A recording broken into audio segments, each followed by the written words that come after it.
You are listening to the Horse Radio Network, part of the Equine Network family. This is episode 217 of Horsemanship Radio, brought to you by HandsOnGloves, the all-in-one revolutionary bathing grooming gloves. Horsemanship Radio is a part of the family of the Horse Radio Network. And today we bring two favorites of Horsemanship Radio. We got Jamie Jennings and Monty Roberts talking about how they collaborated to cure a bucker. Plus, we have Dr. John Otto, who was just named 2022 Oklahoma Veterinarian of the Year.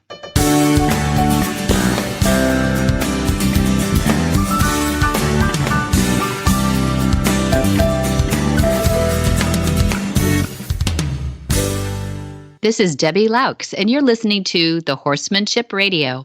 Thanks for joining us. Horsemanship Radio airs on the 1st and the 15th of the month. And I have my producer, Jen, with me today. Hi, Jen. Greetings, Debbie. It's always so good to have you on the line. Farms. Everything's great. And our California Horse Center, too. You know, we did today was we had a clinic for the mountain trail. Mm-hmm. We have another one tomorrow, and we have a play day, an open play day on Saturday. So you're asking at a good time. Everything's fun at Flag. It really is. It's been fun. It's been fun. We have several new boarders and trainers, and just there's always lots going on. A lot going on. Thanks for asking. So typically at Flag is Up Farms, California Horse Center, mm-hmm. Do you have, and this may be something that's changing now that you're writing the next chapter in Flag is Up Farms, you have horses in training there of all sorts, race horses, not race horses, remedial horses, Mustang horses. Mm-hmm. You have those. And then do you also have horses that are boarded there that just belong to your average Joe? Well, I don't think they're average Joe, but I think they're pretty cool girls. I knew you were going to say that. Did you? You set me up for that. Yeah, no, we do. We have some wonderful people who have amazing horses. I mean, some people, a lot of them are like my age, so I'm going to think they're rock stars because I've seen what they've done in eventing when they were 40 years old. They're just badasses. They're really, these are really good riders. And a lot of their horses now they might not be competing or competing lightly at this point, but they're all about their horses, Jen. That's the cool part is these ladies, they look to every detail for these horses because these horses have earned it, frankly. And some of them are the most amazing bloodlines you'd ever hear about. And some of them have done some of the most amazing things you'd ever. We've got some reiners on the property that, are just now having an easier life. This is why the mountain trail was so important to me because it engages that competitive brain of theirs, but lets them retire to a overstressor. We had them out there today, so I got to see the beginning where they were in hand, ladies on feet, and it was a different world for some of these ladies because some are, closer to the 7th decade than the 6th, and they haven't spent a lot of time on the ground, and their relationship with their horses is great. I have to say, they're just the best owners ever. You'd want to be owned by one of these ladies if you were a horse. And yet they spend a lot more time in the saddle with them than they do on the ground.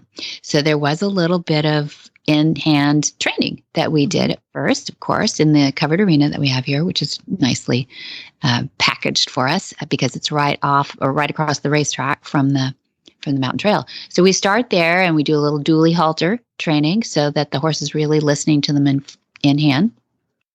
Then we walk over to the trail and we start with, we only get to about 6 or 8 of the 22 obstacles that are out there. 22. Wow. Yeah. Isn't that amazing? I mean, it's back through L's and, less complicated ones, but when you add them all up, yep.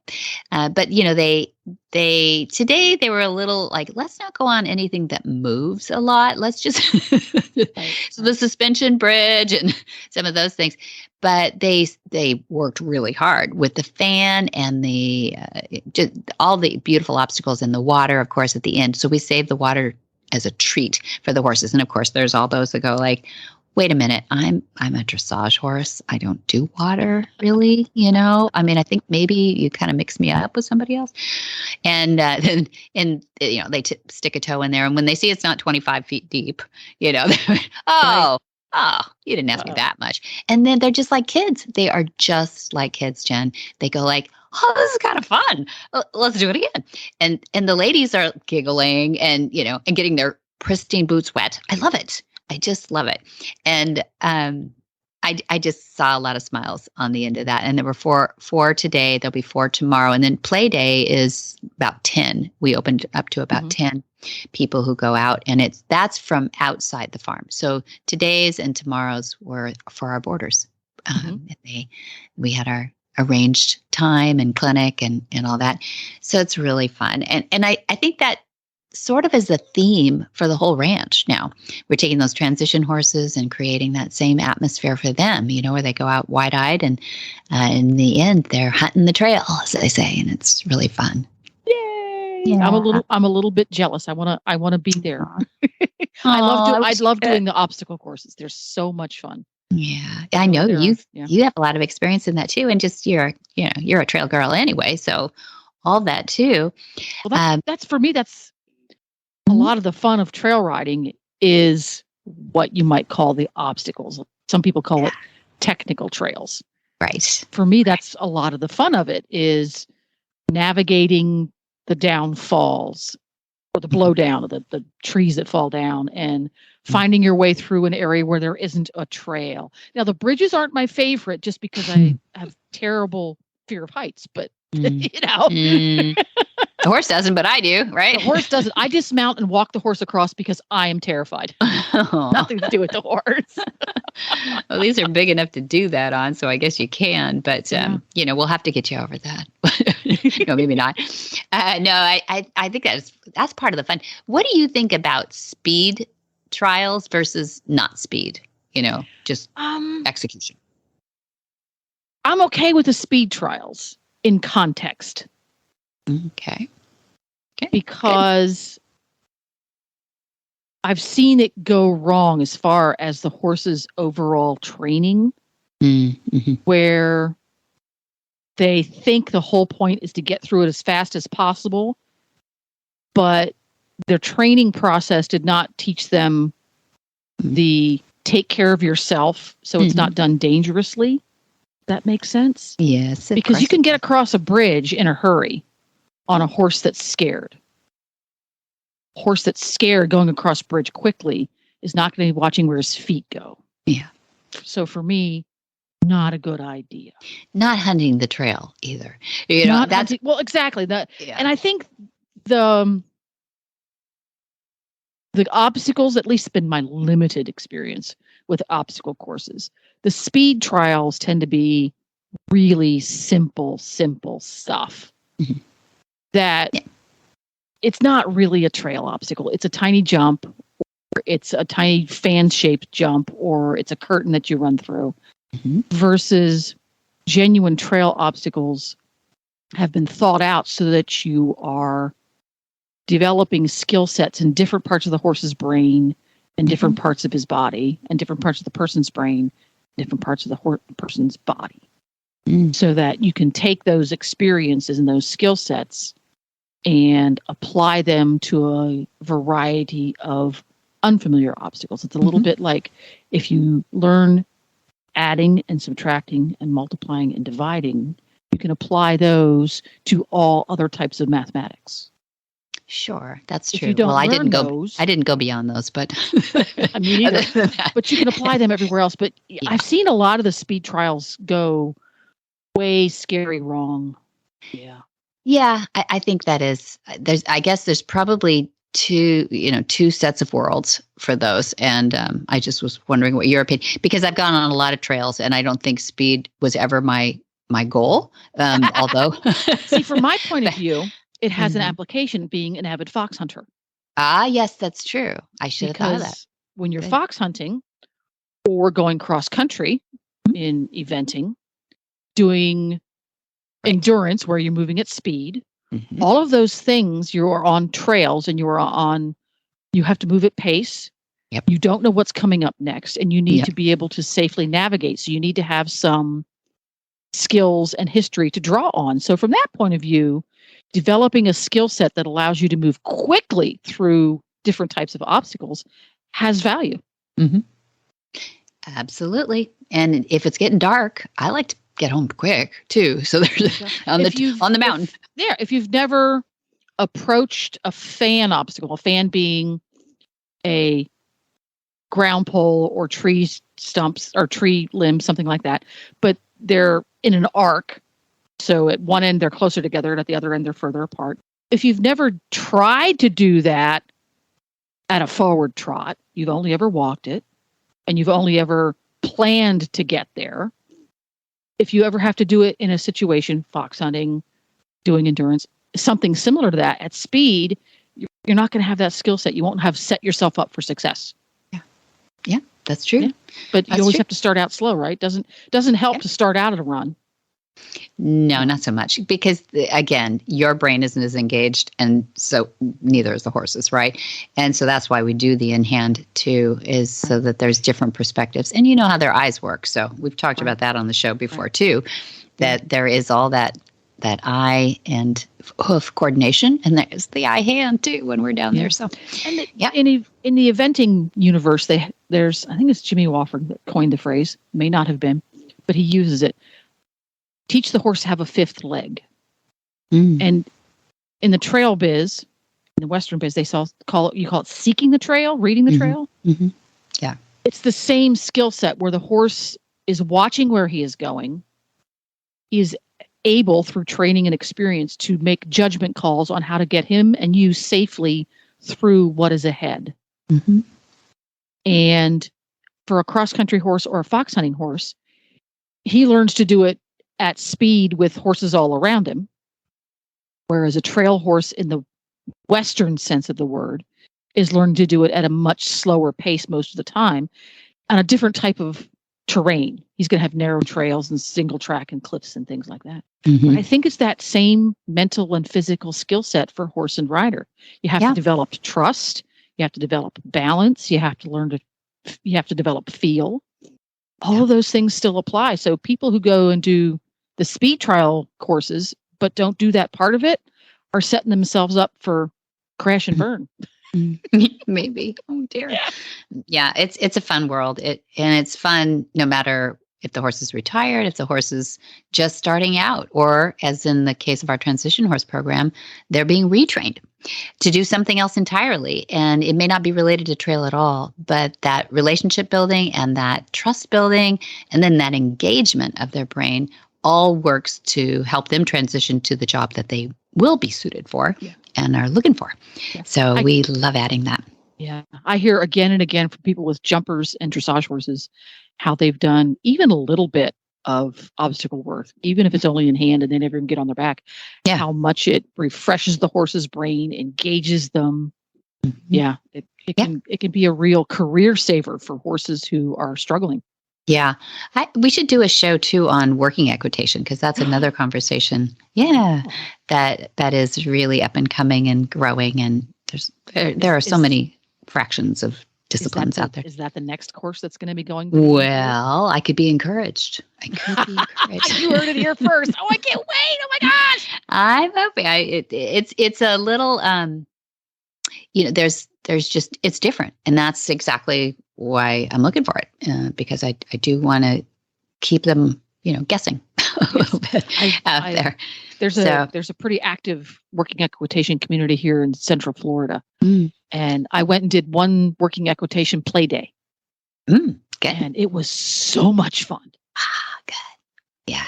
I'm thinking that same thing too. And I haven't even done that yet, but I've talked to enough people and trail road with enough people. So you're going to go out and you're going to do some testing and you're going to video that. Okay. So we can watch it, because I want to see Debbie doing working equitation. Oh, so does she. I want to see that. That's good.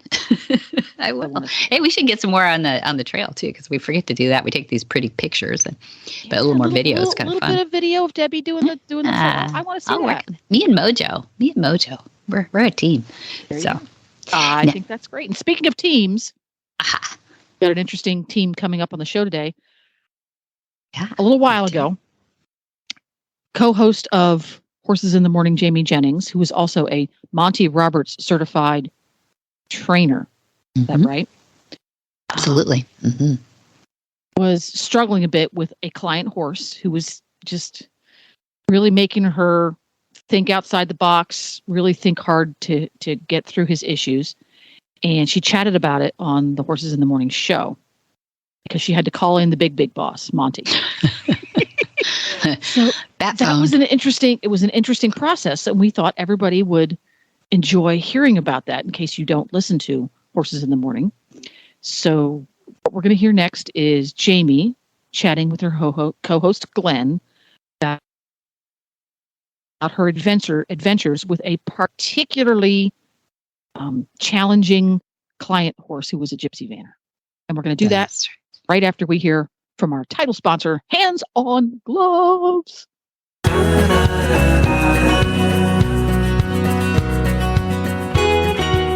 Hands On Gloves is the #1 ranked multi-award winning patented animal shedding, bathing, grooming gloves that animals prefer for their generous massage that they provide.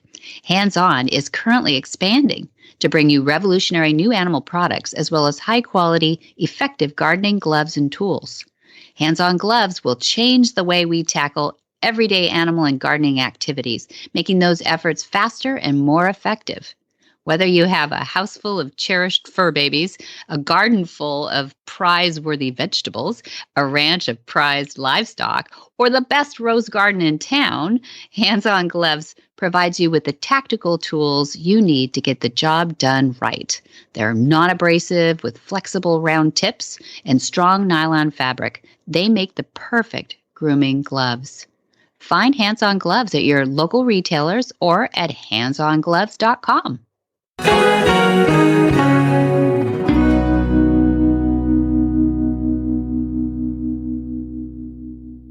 Well, let's talk. All right, everybody's waiting. So this is the continuing saga this week. It started on Monday with you having this horse that you couldn't put a saddle on and box and everything. And it just started 3.5 weeks ago. Yeah, but I mean, we started this whole saga really on Monday of this chapter. And then on Wednesday, you got yelled at by Monty. Well, I put a rider on. I thought I'd prepped him 3 weeks to prep a horse for a rider. I put a rider on. It was a yeehaw. My God, this sucker bucked. I counted because again, I have a video. I'm not sharing it with y'all. He bucked 5 laps in my round pen, and he's a gypsy vanner of like 14 hands. He's huge. I did see the video, and it was impressive. Oh, did I send it to you? Yeah, you did. Shame on me. Yeah, it's impressive. I mean, it's like, the feet propping, stomps all the way around, bucking. He's not athletic enough to like really kick out and up, but he jumped and propped and jumped and propped. Oh my God. So I sent it to Monty Roberts and I said, what can I do? And then he calls me. Oh my gosh. I got in big trouble. Big trouble. I didn't know. He's like, you should have done this. All these things that I've never dealt with that I didn't even learn it in the advanced course, to use this thing called the buck stopper. I never learned it. And so I'm not comfortable using it. So I don't know how to make it because of course you have to make it. And I don't tie ropes and do all those things very well. So, we're watching the video. He's like, Debbie's like, watch this video on MontyRobertsUniversity.com, and then you're going to read this page and from my hands to yours, and you're going to go through all this. And I was like, okay, bye. So I'm doing my homework. I have Farm Boy come up here. I'm like, Farm Boy, we got to watch these videos, and then I need you to help me try to figure out how to make this rope fangled thing out of this rope. And he like pulls out a knife and he pulls out a lighter and he doesn't smoke and he's like burning the ends of the rope. I was like, where did you get that lighter? He goes, you always have to be prepared. And I was like, we're going to come back to that. Was he a Boy Scout? So we're watching this and it's just on the video and there's like a drawing of it in the book. And I'm like, I just have no idea. I'm like still detangling rope and he's like, how's this? Boop. And he hands me one. I was like, wait, what are you doing? What is that? And he was like, it's a thing. It's a buck stopper. Like, how did you know how to do that? Barrett, were you an Eagle Scout? He's like, yes. I just don't picture cowboys being Eagle Scouts. He's an Eagle Scout, and he's also worked like the past several summers for a month at a camp teaching kids how to like rock climb and belay and all that stuff. So he's like, yeah, not to save your life. Duh. Like, you know, like he talks to me like, I was like, okay, cool. Well, we're now going to start teaching each other things. Anyway, so fast forward, I've got the buck stopper. We start to go to work on him. And I was supposed to have a dummy to sit on this horse. Okay. And so I have the bear, but the bear needs to sit up. Buck the bear is one armed. I can't tie him to the reins because he only has one arm. Tragic accident. Bass fishing, I think. Anyway, so Buck has one arm, so he's out. So I got to make a new dummy. So I got to Home Depot and I spend freaking $200, like getting PVC pipes and all these things and, bring it home. And I call him Nick and he's headless and he's great. He doesn't work. Not a bit. I mean, what? Try to put something on a horse where just like a guy made out of PVC is standing up. Like terrible. Fail. And he's dressed and everything. And now he is a scarecrow at my house. He scares me every time I walk outside. So 2.0 was a fail. So Monty calls me yesterday or day before yesterday on Wednesday afternoon. We do a call and he's like, all right, here's how to make a dummy. So we go over the whole making dummy thing. You gotta take tarps and you roll them up and you fold them and then you tie them and all these things. And so I do all of that. I'm so excited for today because then we're going to have an actual FaceTime lesson with Farm Boy, me, and Monty on the phone. Gonna be great. I show him the dummy. No, that is not at all it. Didn't he know you don't go to craft class? Doesn't he know that? You're not. And he's like, mom. I need somebody to send you pictures. You know what? We're going to figure it out. He's like, because at this point, he's like, I need you to do this. I'm like, I have to run to the house and do that. Fine, forget it. We'll just move on. Okay. Got this horse. I've got the buck stopper, which for those who don't know, the buck stopper is this string rope. By the way, he wants me to always give the disclaimer that you should never attempt to work with a bucking horse unless I don't know, have him on the phone. I guess that would be that would be the only reason anybody should work with a bucking horse. If you can have a direct line on FaceTime with Monty Roberts at the exact moment you're dealing with it. So, professionals only. I hate to call myself that because I still need him to hold my hand. So we're on the phone, put the buck stopper on. Professionals only. Yeah. So we've got the thing on, and so it's this rope that goes, it's like a bridle. It's like a bridle, but instead of a bit, it's a rope, and instead of going in his mouth where his tongue is, it goes over his gums, like almost where you would put like a lip chain. But it's just a rope. And there's nothing that bothers them about the rope unless they buck. And so he says that horses that buck, people whip them or they spur them, and there's not a connection to punishment for bucking. So you put the thing under their lip, and he's like, yeah, the horses at the end, they might have some bruised gums if they buck really hard. He goes, but that's better than euthanasia, which is what happens to bucking horses. I was like, oh, that's really good. Cause it seems weird to be like, I don't know. He even said, he goes, if there's a better way, I would like to know it, and that would be my way. But as of now, I've only done 700 bucking horses. So this is how it goes. So he's fixed 700 bucking horses, he tells me on the phone. All right. So we take horse out. We get the Western saddle on him. I've got all the things tied. My dummy is a failure. I get him tied over, and he's like, you know what? He's like, you just need like a trash bag, and let's put some sand in it. What? Okay. So I get a bag out and I put sand in, cause this, my tarp you're dummy. Shoveling sand into a bag. Yes. And my tarp dummy is such a fail that he's not sitting up at all. He's flopped over onto the left side of the horse, but his legs are attached. Like I do, your tarp dummy. Yeah, exactly. Tarp dummy was a fail. And so he's like, we need to put a bag of sand on the right side. And I was like, okay. So I'm scooping up sand, and he's like, you have the wrong rope. I'm like, okay, sorry. But at the same time, he's helping me every step of the way. And we can't get the horse to buck because the stupid dummy is on the side, and he's got to learn to buck before you buck with the buck stopper on before you can put a rider on, because he's going to buck with the rider. So you can't get him to buck. He goes, all right. Put some sand in a bag and tie it on the horn down by the right stirrup. I was like, okay, so this is weird. Thank God for the Western saddle and the horn to do this. Yeah. That was the whole point. So I tied the bag of sand to him, and I'm like, all right, here we go. Holy moly, that horse bucked. I mean, bucked and bucked and bucked 3 times. $3. And he was like, because he had the rope thingy the on, buck right? stopper on. Yeah. Okay. And he was like, I'm cool with that. I'm good. And I was like, okay. He was like, perfect. Okay. Bring it back in. Take all this stuff off him. And we had to long line him quite a bit and canter one direction and then switch direction, so it really desensitized him because he says a lot of it is the leg. Well, I'm here to tell you that every single thing that horse did, he predicted.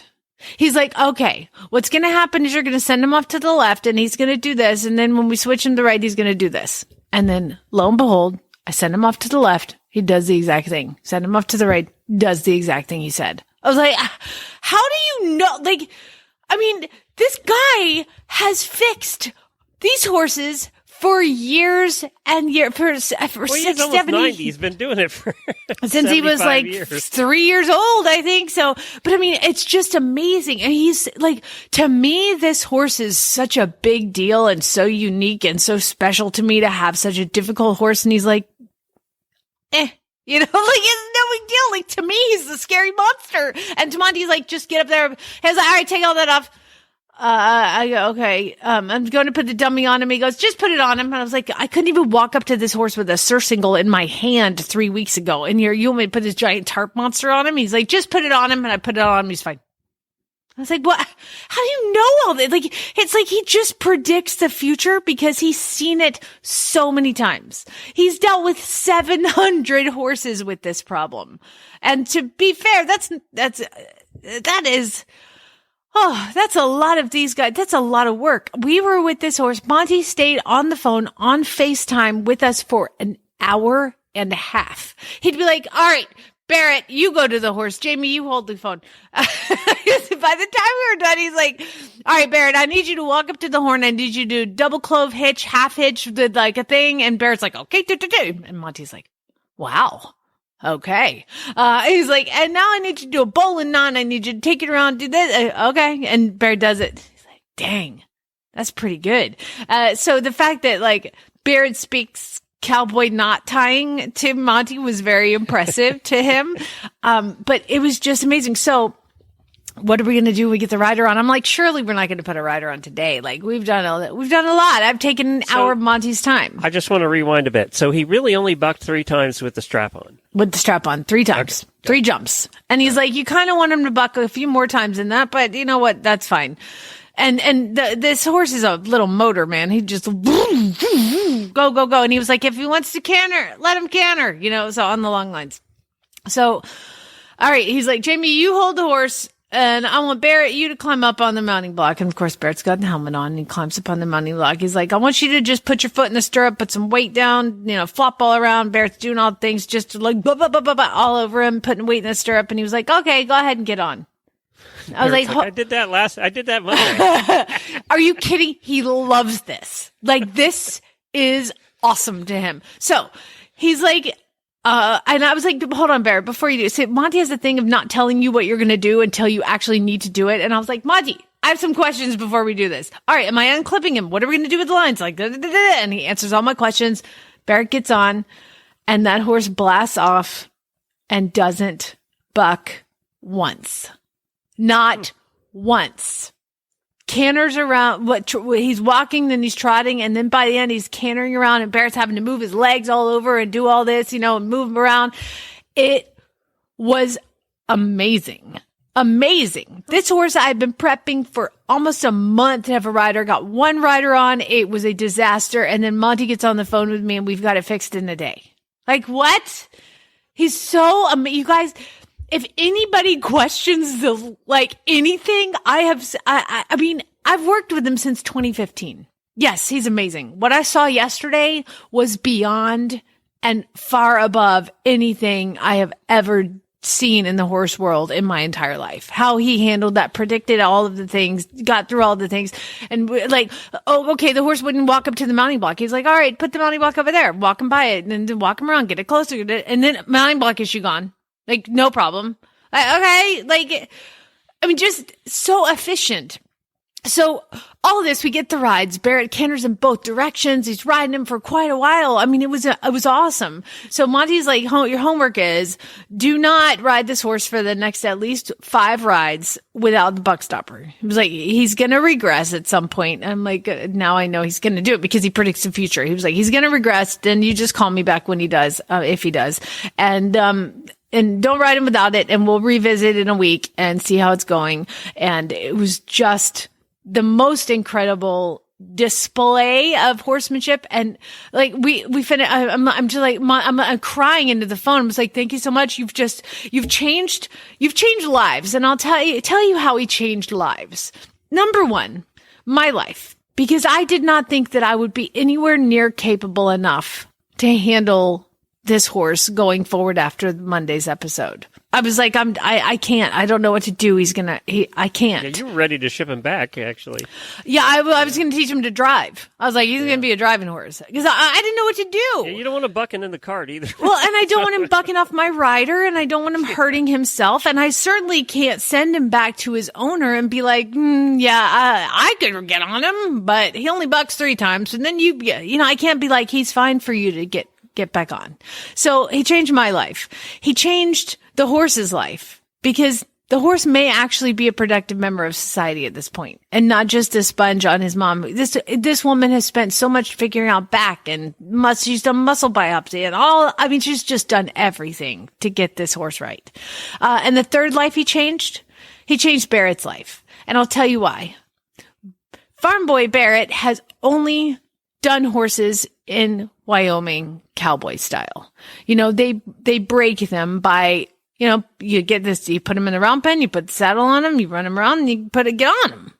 And you ride the buck out. And that's what they've done in the Wild West and still do traditionally. I mean, it's a lot less violent than it ever was. He's like, it's never violent. It's just they never take their time with anything. And the ones that are super buckers get sold, So he changed my life, the horse's life, the owner's life, and Farm Boy's life, because as soon as we got done, he gets off, we say goodbye to Monty, he looks at me, and we just give each other a high five. Like, that's what we do. When we actually nail something, high five. So he gives me a high five and he goes, well, I now know why you guys got letters from the Queen. He goes, I bet she really likes his stuff. I was like, yes. Yes, she did. She really liked it. He was like, I've never seen anything like that. I bet the Queen really liked it. I was like, yeah, she did. And so he's like, that's why you got a letter. You can do stuff like that. I'm like, I didn't do anything. I just ran around and got yelled at. He was like, you didn't say. He was like, I go, I'm exhausted. I've been standing up. You at least got to sit on the horse. I've been running circles around here. No, but it was, I mean, I can't thank Monty Roberts enough. That was so amazing and so just incredible to see that display. And for him to be in California in his kitchen at 88 years old and FaceTiming me and being able to, I thank God he had Adam, who works for him, handled all the call and got us set up and everything. And it was just such an amazing experience to introduce Farm Boy to this, to fix the horse and get to spend time watching Monty work like that. And I was the instructor. I've seen him do it on videos with those other better instructors, but it was me. And I just learned so much, and I'm just busting with excitement. Well, and so he's not going to be here forever, so you got to get your learning done, because you're going to be doing all of this with people and showing them how to do it after he's gone. So, well, what I told Farm Boy is, I was like, I have learned a valuable lesson. I was like, I'm going to teach you things, and you are going to teach me how to tie knots. Hi, I'm Monty Roberts, and I'm coming to you now to talk about the Monty Roberts Online University.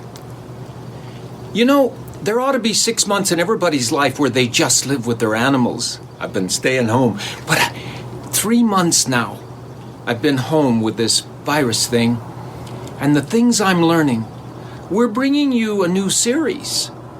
What horses see, how horses see, and about horses seeing things. The Online University is bringing you the last 3 years of my learning process, which I promise you is the learningest years I ever spent. The Monty Roberts Online University, you won't miss a minute of it if you get started on it. I love bringing it to you, and it's my shot to take my concepts to the next generation. Dr. John Otto was named the 2022 Oklahoma Veterinarian of the Year by the Oklahoma Veterinary Medical Association, and he's volunteered with the prison dog program in Oklahoma for 27 years and animal shelters for 31 years. He met Monty Roberts years ago when Monty was giving a demonstration at the Oklahoma State Fairgrounds, where he achieved a join-up with a Mustang. This moment has given Dr. Otto ideas on how to deal with people and situations ever since. At the women's prison, he brought a therapist to start working with the women regarding trauma and codependency. He told them the story about watching Monty years ago with Join Up with a Mustang, and how there are better ways than being confrontational. They all agreed. Well, welcome, Dr. John Otto, DVM. I'm so happy to have vets on. I love veterinarians. They teach me a lot of things, and we just had a crazy week here with a lot of interviews. The Queen's passing has been crazy. I loved that you lifted my spirits a little bit by sending a photo of a half-mast flag in your front yard. Yeah. And I understand you're hailing from Oklahoma, but you're not from England, are you? No, I'm not. No. I'm from St. Paul, Minnesota. So there you go. Fantastic. Well, how'd you get to Oklahoma? It's a long story, but I got rejected twice from Virginia Tech. That's where my dad was. It's a tough school. Actually, my dad was in the FBI, out there outside the Beltway. So I applied twice to Virginia Tech, got rejected, looked around the country. I liked Oklahoma a lot, liked the people, came out here.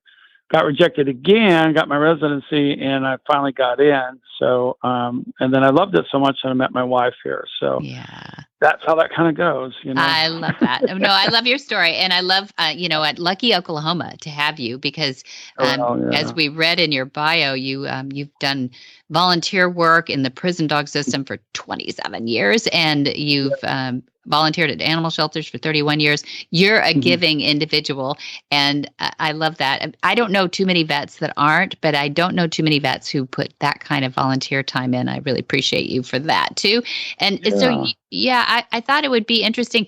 And I think Jamie Jennings had introduced us and said that you had a great story and that you had seen Dad and Mom, Pat, so Monty and Pat, giving a demonstration at Oklahoma State Fairgrounds a long time ago with a Mustang. Tell me a little bit about that. And what I loved about the story, too, was the bridge to people. So, please. Yes, it's so true. So, so I've been in shelter medicine for 31 years and really did a lot of work at the Norman, have done a lot of work at the Norman shelter. Our place was completely archaic. I mean, we were euthanizing 97%. So 97 out of the 100 animals were euthanized there. So a lot of shelters are under the auspice of the police department.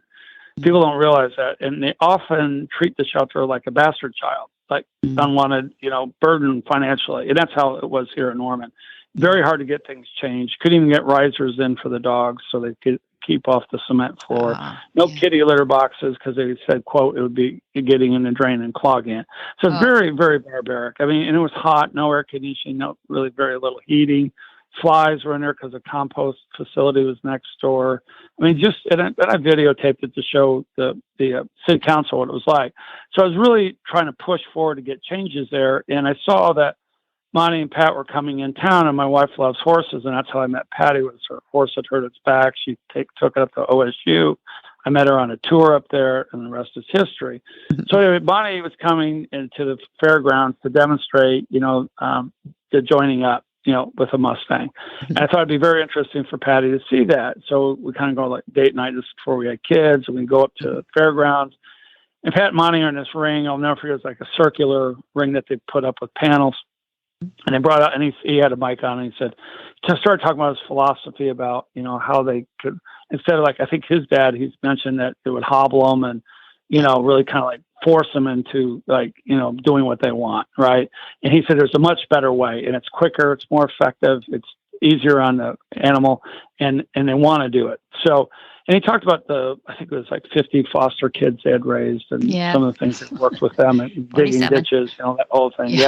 So anyway, it was, there are a lot of parallels with this, and, people and relationships. So he brings out this Mustang, he works with them, starts trying to use, the shoulder to say, there's a better way, come with me. And really, I think it was like 20 minutes or 30 minutes. I can't remember, but in that amount of time, he had a horse following him all around. Yeah. And it was really an amazing thing to see. And all of a sudden I had this epiphany that, it may be a better way than like combative things to get people to, work together.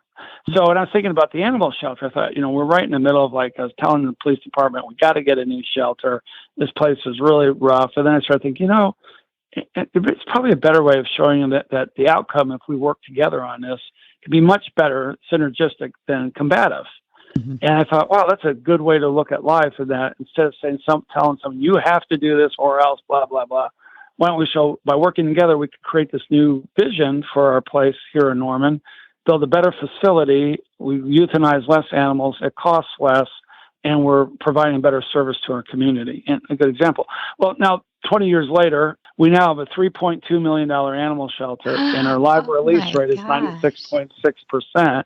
We are the number one leader in the central part of the country in public municipalities for live release rates. And last Saturday, we just received what's called the Common Bond, which says that our live release rate is over 90%, which is incredible when you think about the complete turnaround. But anyway, it all started, really, I'm not kidding, with watching your dad and with that Mustang and thinking, there's a better approach to this than head-on onslaught that's showing you are bad, you don't have risers, you don't have kitty litter boxes, but instead showing, if we have a riser in there, the animal can sit on it, their coat doesn't get wet, they don't get a dermatitis, they're not sitting in the urine and feces, And so you just start educating instead of being, combative, and the results are so much better. I mean, they just are. And it's just a good life lesson that work together instead of opposed, basically. Oh my gosh.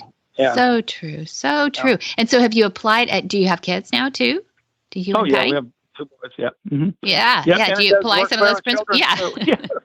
And also, if you're going to do this, these are your consequences. You can dig ditches like your dad used to say and fill them in or whatever. Or you can come and work with me and we'll do a better thing and you don't have to sit there digging a ditch all day. So, it is, if you show a better outcome and why it's better, and most people and animals will follow that way. So I've worked in the prisons 27 years, and I work in programs. That's what we call this, when the inmates take the animal in from the shelter, train it, and then it goes on to help a community or a veteran or whatever. The inmates respond far better to this kind of programming, positive reinforcement, than they do punitive, lock them up in a cell and throw away the key. Then the behaviors just get worse, whatever they are. But when you can raise the self-esteem, you can show them a better outcome, show, like Sister Pauline that created the program said, when they become other-centered, not thinking about themselves all the time, you get much better results. So there's so much that these things apply in life in general. I love that. I love that. And not only that, but not only caring for another sentient being like a dog or even horses. There's prison horse systems, prison programs in horse systems, in prison systems too. And that's really another level too, because of so few people will, have the ability to even do that. But I think these things are starting to rise up and prove themselves. Is there any sort of national recognition for these things? Because I love that you're in Oklahoma, and Norman, Oklahoma is so fortunate to have you. But how about a few other states taking some of your ideas forward? Yeah, so there are others. So Sister Pauline and I became very good friends before she passed of cancer in March of 2020. She's the original founder of this whole thing of prison dog training, and she started in Washington State in the early 1980s. Okay. My good friend and mentor, Grant Turnwald, started it in Lexington, Oklahoma in 1990. In 1996, he approached me actually 3 times about coming down to see it. And my dad being in the FBI, I didn't really want to, I always say, how many people want to go to prison? There's not many that raise their hand, right? That's not something that you want to jump in on. Yeah. So I really had to think about it, and I prayed about it. And then finally I thought, this is the right thing to do. And I went down there and saw it as a marvelous program. It was spread with Sister Pauline's help and what's called the Delta Society. Dr. Leo Bustad was the dean at Washington State, where Sister went in and worked on it. And there was a movie made about it called Within These Walls. Hollywood made it. Laura Dern played Sister. It won an Oscar, I think, last year in a movie she did. But anyway, it shows that kind of how this worked. Anyway, Sister went around and helped start, like Johnny Appleseed, these programs in multiple prisons. And then she started going outside of the country. So you have like one in Argentina that she started. You got some in Rome, Australia, all over the place. You'll see these little prison dog programs. One of the problems, though, and most people that work in prisons will tell you this, is that the environment is not a friendly environment. And programs are a hard thing to sustain because so much of our outlook, especially here in America, is punitive. So a lot of people don't believe these, inmates should or have animals and companion pets. They don't deserve it. But, 96% of our offenders or inmates get out. I remember Ted Koppel years ago did this program on this, and he said 96% of all offenders get out. Well, if they don't have skill sets or better training, they're going to go right back, if not worse. So it is across the country. There is no solid network with this. I wish there was, like an organization. There is something called the Delta Society that Dr. Leo Bustad started years ago, and it's basically exploring or celebrating the human-animal bond. But there's nothing like as far as a solid organization for the prison dog program. Yeah, somebody maybe can help with that that's listening to this program too. Yeah. How would people learn more about you? Do you have a website? Yep, friendsforfolks.org, if people can go on that and look. And then also I did a documentary to try to show people visually. I mean, talking about it's one thing, but when you actually can see it, it really brings life to the program and the power of the program. But the documentary is called The Dogs of Lexington, and it's on YouTube.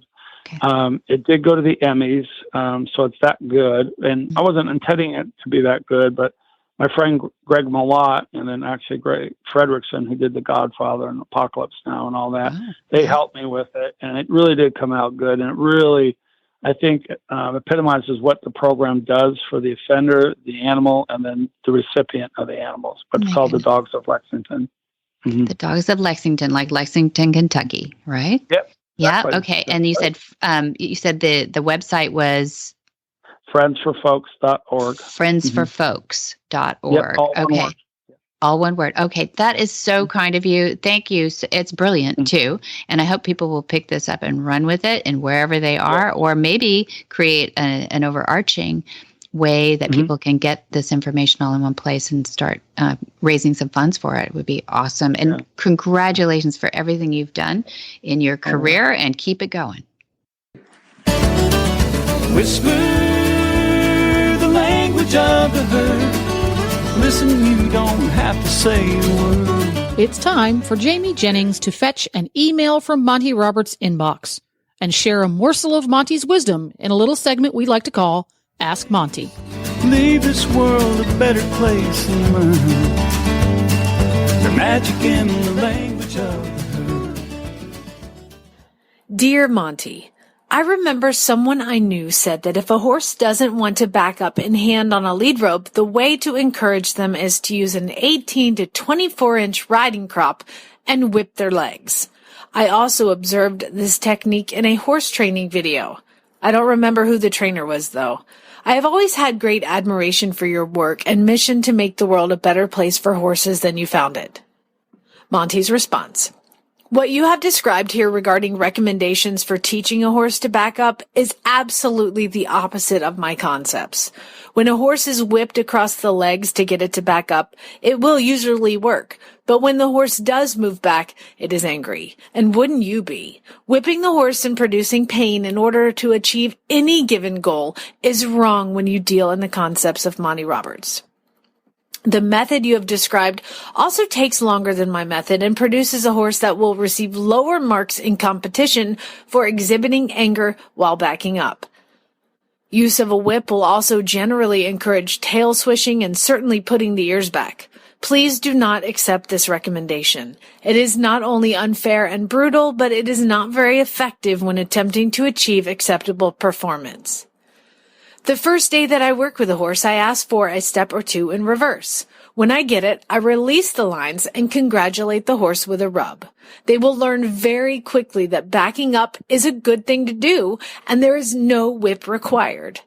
If I inherit a horse that has already developed a resistance to backing up, then I use a narrow hallway or chute, ride the horse into it, ask him to back up, and watch him learn as he backs out.